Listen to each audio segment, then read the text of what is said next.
श्री स्वामी समर्थ. नमस्कार. तुम्हा सर्वांचं आपल्या चॅनलमध्ये खूप खूप मनापासून स्वागत आहे. 10 जूनला वटपौर्णिमा आहे. वटपौर्णिमा हा सण सवासणीसाठी असतो. आपण या दिवशी वडाच्या झाडाची पूजा करत असतो आणि त्या वटवृक्षाला प्रार्थना करत असतो की ज्या पद्धतीने तुझं आयुष्य मोठं आहे, तू दीर्घ आयुष्य आहे, त्याच पद्धतीने माझ्याही पतीला तेवढंच उदंड आयुष्य लागून दे आणि अखंड सौभाग्य प्राप्ती मला मिळून दे. त्याचबरोबर ज्येष्ठ पौर्णिमेला आपण वटपौर्णिमा म्हणून साजरी करत असतो. आता वटपौर्णिमामध्ये जेव्हा पौर्णिमा सण येतो तेव्हा खूप महत्त्वाचा दिवस मानला गेला आहे, कारण या दिवशी भगवान विष्णूंची, माता लक्ष्मीची आपण उपासना करत असतो आणि त्याच्याबरोबर आपल्या कुलदेवीची पण सेवा करत असतो. पौर्णिमा हा दिवस अतिशय महत्त्वाचा मानला गेला आहे. आता या पौर्णिमेला आपण आपल्या घरात काही शुभचिन्ह काढायचे आहेत. ते कुठे काढायचे आहेत तेच आपण आजच्या व्हिडिओमध्ये बघणार आहोत. तर सगळ्यात आधी लक्षात घ्या, पौर्णिमा हा अतिशय महत्त्वाचा दिवस आहे आणि आपण जर पौर्णिमेला व्रतवैकल्य करत असतो, सेवा करत असतो, पूजा करत असतो, काही ठिकाणी शुभचिन्ह काढत असतो, याचे खूप चांगला परिणाम आपल्याला बघायला मिळतो.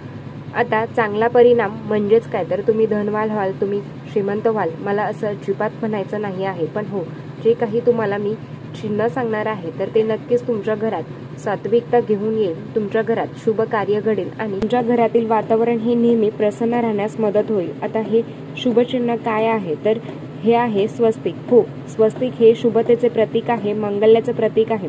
कुठलीही गोष्ट आपण जेव्हा करत असतो, अगदी धार्मिक विधी करत असतो, तर घरात शुभचिन्ह काढले जातात.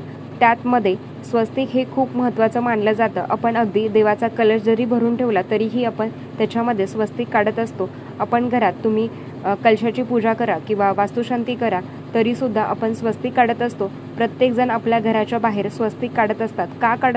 कारण काही आपल्या हिंदू धर्मामध्ये काही शुभचिन्ह आहेत, ते जर आपण काढले तर घरात कधीही वाईट शक्ती, वाईट बाधा, नजरबाधा होत नाही. आपल्या घरात येणारा व्यक्ती हा चांगलाच आहे असं नाही. तुमच्या तोंडावर खूप गोड बोलणारे लोक आहेत, मग मागून तुमची निंदा नालस्ती करणारे, तुमचे वाईट चितवणारे लोकांची संख्या काही कमी नाही. म्हणून त्यांचं जे काही वाईट आहे ते आपल्या घरापर्यंत, आपल्या वास्तूमध्ये कधी येऊ नये. अर्थात हे तुमचं स्वतःचं घर असेल तरी पण तुम्ही ही सेवा करू शकता, कारण हे एक प्रकारची सेवाच आहे. आता ते कुठे करायची, तर 10 तारखेला पौर्णिमा सकाळी 11:30 नंतर जरी लागणार आहे तरी पण तुम्ही सकाळी उठल्यावर तुमचे नित्यकर्म सगळे आटपून घेतल्यावर आपण अर्थात उंबऱ्याला हळदीचं लेपन सकाळीच करणार आहोत. आता ज्यांना 10 तारखेला हे करणं शक्य होत नाही त्यांनी 11 तारखेला केलं तरी हरकत नाही, कारण 11 तारखेला पण पौर्णिमा दुपारी संपणार आहे 1-1:30च्या दरम्यान. मग तुम्ही शक्य असेल तर तुम्ही 10 तारखेलाच करा, नाही शक्य होत तर 11 तारखेला करा. आता 10 तारखेला बरेचसेच काही गोष्टी आपण करणार आहोत, तर सत्यनारायण वगैरे हे शुभचिन्ह असलं की छान वाटतं, चांगलं वाटतं, म्हणून बाकी काही नाही. आता सगळ्यात आधी आपण स्वस्तिक कसं काढावं ते तुम्हाला सांगते. आता स्वस्तिक काढायची पण काही मर्यादा असतात. स्वस्तिक काढत असताना क्रॉस कधीच जायचं नाही, त्या स्वस्तिकला क्रॉस कधी जायचं नाही. स्वस्तिक काढायचे पण काही नियम असतात.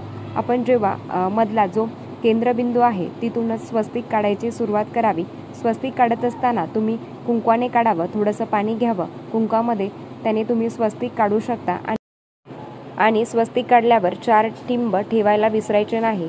4 दिशा तुम्हाला नमूद करतात आणि सुरुवातीला जे 2 रेषा आहेत तिथे इथल्या सुरुवातीच्या आणि शेवटच्या त्याही काढायच्या आहेत, कारण त्या सीमा असतात, त्या तुमच्या मर्यादा असतात. प्रत्येकाला आपलं आयुष्य जगताना आपल्या मर्यादा पालन करणं खूप महत्त्वाचं आहे. प्रभू श्रीरामांनी आपल्याला तेच सांगितलं आहे की तुम्ही कसे पण मानवी आयुष्य जगत असताना तुमच्या मर्यादेचे पालन करणं तेवढंच महत्त्वाचं आहे. म्हणून ते जे स्वस्तिक आहे तुम्हाला तुमच्या मर्यादा दाखवून देतं. आता पहिलं स्वस्तिक तुम्हाला कुठे काढायचं आहे, तर अर्थात तुम्हाला तुमच्या मुख्य दरवाजावर पहिलं स्वस्तिक काढायचं आहे. स्वस्तिक कुंकवाने काढावं, प्रॉपर स्वस्तिक काढायचं आहे. आपण काय करतो ना, फक्त स्वस्तिक काढतो पण ते अपूर्ण असतं, कारण त्याच्यामध्ये 4 टिंब आपण देतच नाही. 2 ज्या सीमारेषा आहेत, ज्या मर्यादा रेषा आहेत ते आपण काढतच नाही. ते अर्धवट स्वस्तिक असतं. भले तुम्ही चांदीचं लावा, तुम्ही प्लॅस्टिकचं लावा, पण तरीही ते कुंकवाने स्वस्तिक काढायचं असतं. मुख्य दरवाजावर स्वच्छ करून पहिलं स्वस्तिक तिथे आपल्याला काढायचं आहे. दुसरं स्वस्तिक येतं ते तुमचा किचन, जिथे तुम्ही स्वयंपाक करता त्याच्या समोरची भिंत असेल किंवा स्टाईल असेल, भिंत असेल, खिडकी असेल तर तिथे छोटीशी जागा असेल तर तिथे तुम्हाला हे स्वस्तिक काढायचं आहे. हे झालं दुसरं. तिसरं स्वस्तिक कुठे काढायचं आहे? जिथे तुमचं देवघर आहे, अगदी तुम्ही भिंतीवर टांगला असेल किंवा तुम्ही खाली ठेवला असेल, त्याच्या पाठीमागची जी भिंत आहे तिथे तुम्हाला तिसरं स्वस्तिक काढायचं आहे. हे झालं तिसरं. चौथं तुम्हाला कुठे काढायचं? तर तुमचं जे कपाट आहे, कपाटाच्या बाहेर आधीच्या काळी तुम्हाला माहिती आहे जेव्हा पत्र्याचे कपाट असायचे आणि आपण दिवाळीला जेव्हा लक्ष्मीपूजन करायचो तेव्हा पत्र्याला सुद्धा आपण स्वस्तिक काढायचो. तुमच्याकडे होतं का? मला नक्की कमेंट करून सांगा की ते पत्र्याला पण आपण नेहमी स्वस्तिक काढायचो. तर हे तुम्हाला चौथं स्वस्तिक तुम्हाला तिथे काढायचं आहे. हे झाले तुमचे 4. आणि जिथे तुमची तिजोरी आहे, आता सगळे तर कॅशलेस व्यवहार झालेले आहेत. मग आता तिजोरी ताई कुठे आहे? आमची तर बघा, जिथे तुम्ही महत्त्वाचे डॉक्युमेंट ठेवता, काहीतरी आपण छोटे मोठे दागिने ठेवतो किंवा महत्त्वाचे कार्यक्रमातले जे काही गोष्टी असतात तर ते तुम्ही ठेवता. ते सोनं असो, चांदी असो किंवा महत्त्वाचे डॉक्युमेंट असो, तर त्याच्या खाली पण तुम्हाला एक स्वस्तिक काढायचं आहे. असं तुम्हाला 5 स्वस्तिक काढायचे आहेत. तर लक्षात घ्या, पहिलं येतं ते मुख्य दरवाजा, नंतर येतं ते किचन, तिसरं येतं ते देवघर, चौथं येतं ते तुमचं कपाट. आता ते प्लॅस्टिकचंच आहे किंवा ताई आमच्याकडे पत्र्याचं नाही आहे किंवा फर्निचर आहे, काही पण असेल तिथे काढायचं आहे. आणि 5वं येतं ते जिथे तुमची महत्त्वाची वस्तू आहेत तिथे तुम्हाला ते स्वस्तिक काढायचं आहे. असे 5 स्वस्तिक काढायचे आहेत. स्वस्तिक काढल्यावर त्याला कुंकवाने आपण अक्षदा आहेत तर ते आपण त्याला लावायचे आहेत. एक तरी अक्षदा त्या स्वस्तिकला दिसायला पाहिजे, कारण अर्थात ते ओलं असणार आहे. आणि धूप दीप ओवाळायचे आहे, प्रार्थना करायची आहे की माझ्याही घरात सगळं चांगलं होऊन दे, घरात कुठलीही बाधा येऊ देऊ नको, घरात शुभ कार्य घडून दे आणि माझंही घर गोकुळासारखं राहून दे, अशी तुम्हाला प्रार्थना करायची आहे. तर प्रत्येक वेळेस प्रत्येक ठिकाणी जेव्हा स्वस्तिक काढलं तेव्हा ताट तयारच ठेवायचं आहे. त्याच्यामध्ये हळद कुंकू राहून दे, दिवा लावायचा आहे, तुपाचा लावा, तेलाचा लावा तरी हरकत नाही. आणि धूप दीप ओवाळायचे आहे. छान वाटतं.